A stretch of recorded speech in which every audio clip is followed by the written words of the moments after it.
असंभव को संभव कर देंगे। हम सेवक हैं जनता के, परिवर्तन का संकल्प करें हम जन सेवा की मंशा से।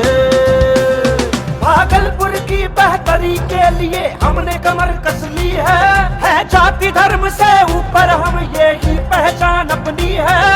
भागलपुर को बेहतर आओ इस बार बनाओ, एकजुट होकर राजेश वर्मा को जिताओ, एकजुट होकर राजेश वर्मा को जिताओ। विकास की लड़ाई जारी है, अब राजेश वर्मा की बारी है। दिल की सुनो, राजेश को चुनो, दिल की सुनो, राजेश को चुनो।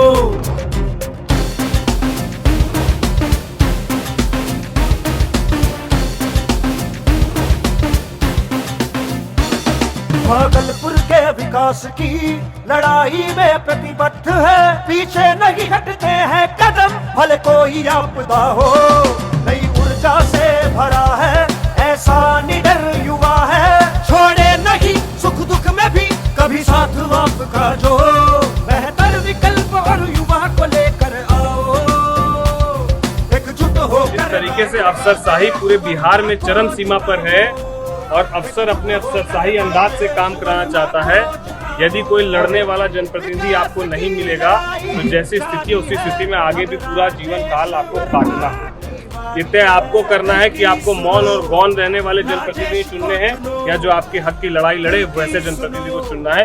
ये तय आपको करना है। मैं हारूंगा तो शहर में गरजूंगा और जीतूंगा तो पटना में गरजूंगा, अंतर बस इतना ही हो। राजेश वर्मा की बारी है, दिल की सुनो, राजेश को चुनो, दिल की सुनो, राजेश को चुनो। ईवीएम के क्रमांक संख्या 3 के बंगला छाप पर बटन दबाकर राजेश वर्मा को भारी मतों से विजयी बनावे। विकास की लड़ाई जारी है, अब राजेश वर्मा की बारी है। दिल की सुनो, राजेश को चुनो।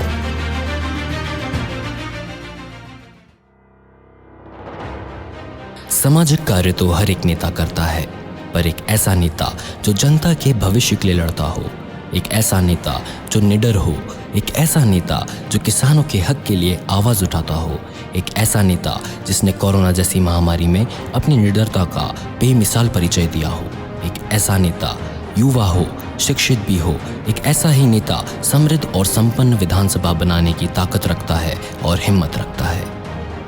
जी हाँ, बात हो रही है भागलपुर विधानसभा के सबसे शिक्षित और युवा प्रत्याशी राजेश वर्मा की। राजेश वर्मा भागलपुर विधानसभा के स्थानीय और सबसे शिक्षित युवा प्रत्याशी हैं, जिन्होंने अपने विद्यार्थी काल से ही अपने भागलपुर विधानसभा के लिए विभिन्न क्षेत्रों में योगदान दिया है। इनकी सोच और इनकी लड़ाई भागलपुर विधानसभा के उन बच्चों के लिए है जो पैसों के अभाव में आके शिक्षा से वंचित रह जाते हैं। इनकी लड़ाई उन मरीजों के लिए है जो पैसों के अभाव में आके इलाज नहीं करवा सकते। बहुत ही कम उम्र में राजेश वर्मा भागलपुर के डिप्टी मेयर पद पर रहते हुए अनेकों योगदान दिए हैं। चाहे दिन हो या रात, जब भी जनता को इनकी ज़रूरत पड़ती या बिना कुछ सोचे समझे जनता के बीच मौजूद हो जाते हैं और उनकी समस्या का निवारण करते हैं। कोरोना काल में अपनी जान की परवाह ना करते हुए इन्होंने जनता के बीच रहकर भागलपुर में जागरूकता अभियान चलाया।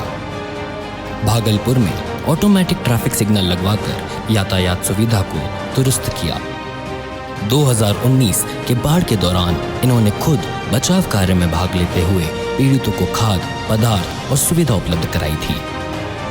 अनेकों गरीब छात्र छात्राओं को शिक्षा सुविधा उपलब्ध कराई है।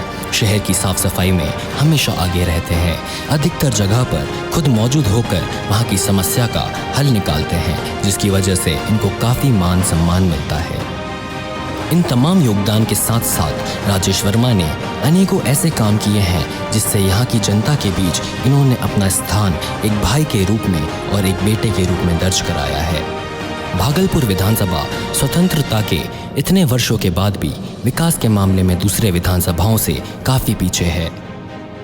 इतने सालों के बाद भी घर घर पीने की पानी की व्यवस्था उपलब्ध नहीं है। सड़कें जर्जर रहती हैं, शिक्षा की उचित व्यवस्था नहीं है, स्वास्थ्य सुविधाएं लाचार हैं, किसान खेती छोड़कर मजदूरी करने पर विवश है। इतनी सारी बातों को ध्यान में रखते हुए राजेश वर्मा ने विधानसभा चुनाव में चुनाव लड़ने की घोषणा की और उन्होंने संकल्प लिया कि अगर जनता उन्हें चुनकर लाती है तो वह रात दिन एक कर एक सुखी संपन्न विधानसभा बनाएंगे। राजेश वर्मा ने संकल्प लिया है कि अगर उन्हें जनता अपना प्रतिनिधि चुनकर लाती है तो वह सड़क की स्थिति सुधरवाएंगे और उसमें रोड लाइट लगवाएंगे। 10वीं और 12वीं की उत्कृष्ट छात्र छात्राओं को प्रोत्साहन राशि प्रत्येक वर्ष दी जाएगी, जिससे शिक्षा को लेकर लोगों में जागरूकता बढ़े। एम्बुलेंस की सुविधा दुरुस्त की जाएगी और स्वास्थ्य सुविधाओं में सुधार लाया जाएगा। माताओं बहनों या बच्चों की सुरक्षा के लिए पुख्ता इंतजाम करवाया जाएगा। खेल का मैदान और खेल की सामग्री हर एक गांव में उपलब्ध कराई जाएगी। भागलपुर के किसानों के लिए कोल्ड स्टोरेज का निर्माण भी करवाया जाएगा। वहीं किसानों के लिए प्रशिक्षण केंद्र भी खोले जाएंगे। इन जैसे अनेकों कार्य पर कार्य करने का विचार राजेश वर्मा के मन में है। उन्हें पूरा भरोसा है कि इस सकारात्मक सोच के साथ आप सभी का साथ उन्हें जरूर मिलेगा।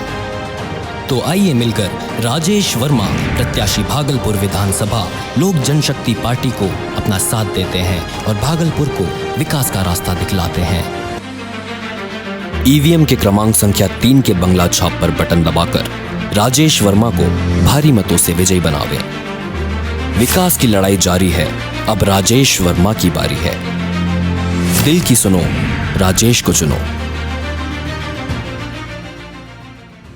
उठाई है आवाज अफसरशाही के खिलाफ। विकास की लड़ाई जारी है, अब राजेश वर्मा की बारी है। अफसरशाही रवैये के खिलाफ यदि मैं बोलता हूं और उसके बाद यदि पदाधिकारी केस मुकदमा करने का काम करते हैं तो मुझे इस बात का कोई गम नहीं है। आपको जितना केस मुकदमा मेरे ऊपर करना है मेरे ऊपर करने का काम कीजिए, लेकिन शहर के हर उस व्यक्ति की लड़ाई में लड़ता रहूंगा जिस तरीके से आज 500,000 रुपए लेकर इस शहर के इन लोगों को, जो रिक्शा चलाते हैं, ठेला चलाते हैं, जो मध्यम वर्गीय परिवार जो राशन कार्ड की उम्मीद से है, उसका राशन कार्ड आप इस तरीके से पान की दुकान में, चाय की दुकान में पैसा लेकर देने का काम करें। आखिर उस चाय वाले के यहाँ, उस पान दुकान वाले के पास 100 से ज्यादा राशन कार्ड कैसे पहुंचे?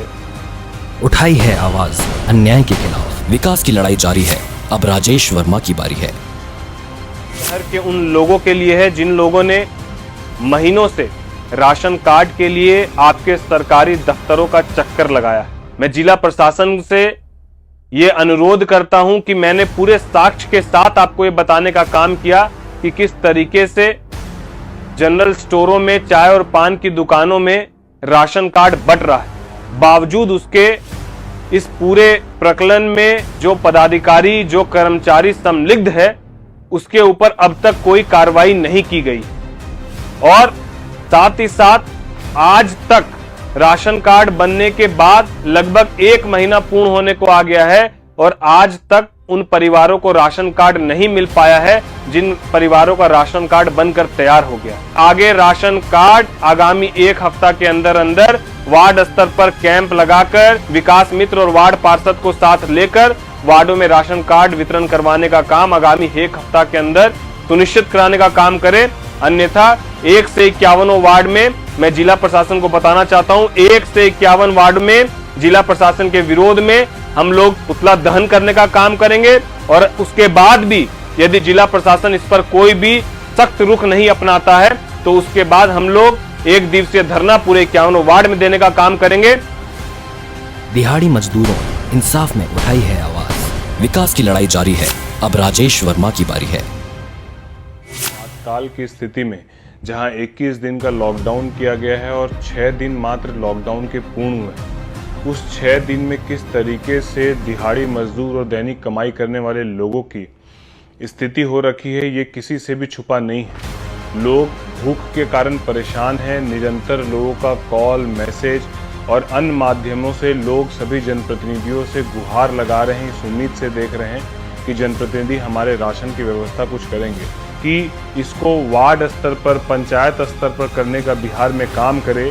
सभी वार्ड पार्षद अपने अपने वार्ड में, सभी वार्ड पार्षद इस बात को जानते हैं कि उनके वार्ड में कितने ऐसे परिवार हैं जो कि दिहाड़ी मजदूर हैं, जो कि दैनिक कमाई पर निर्भर हैं। इसलिए मुझे लगता है कि वार्ड पार्षदों के द्वारा एक सूची बनाकर वार्ड पार्षद स्तर पर अनाज बांटने का, राशन बांटने की प्रक्रिया की जाए।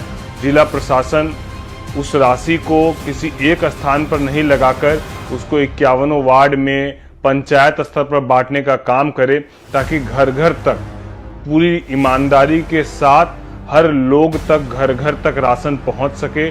कोई भी हमारे शहर का, हमारे प्रदेश का आदमी भूखा नहीं रहे। कोरोना महामारी में बने हैं जनता की आवाज।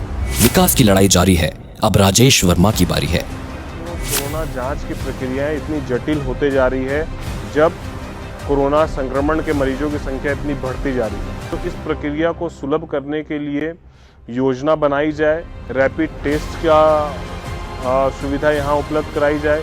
जो यहाँ से पटना जाती है उसके बाद टेस्ट होकर हमारा सैंपल आता है, उसके बाद हमको रिपोर्ट मिलता है। ये प्रक्रिया यहीं पर बृहद रूप में हो, भागलपुर में भी हो।